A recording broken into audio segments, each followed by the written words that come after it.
And so it's amazing how many times God preserved my life because I drove home drunk a lot of times and made it home. But there was one night where I got really, really drunk. And on my way home, I ended up getting in a drunk driving accident. Um, Thankfully, it was a single person, single vehicle accident. I didn't hit anybody. I didn't do any real property damage that could have been major. Um, but when the medics got to me, they couldn't stabilize me, so they had to put me in a medically induced coma. I had lost a lot of blood. I had some head injuries, and so I remember. I don't remember much. Everybody always asks me, "What do you remember?" I remember feeling sick.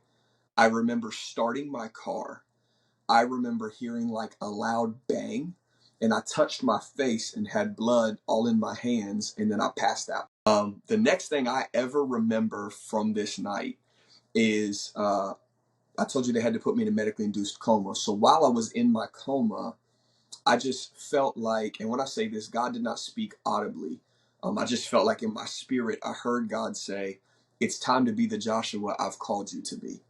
And when he said that, I woke up out of my coma. Bro, I knew something was off because the nurse looks at me and she goes, "You're awake?" And like runs and gets the doctor.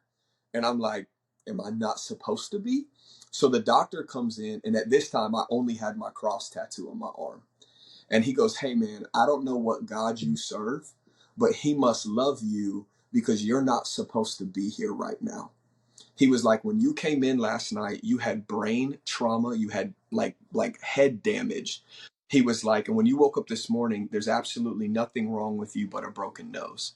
He said, "If the person who witnessed your accident wouldn't have called 911, they said you probably would have bled out by the time somebody found you because you lost so much blood."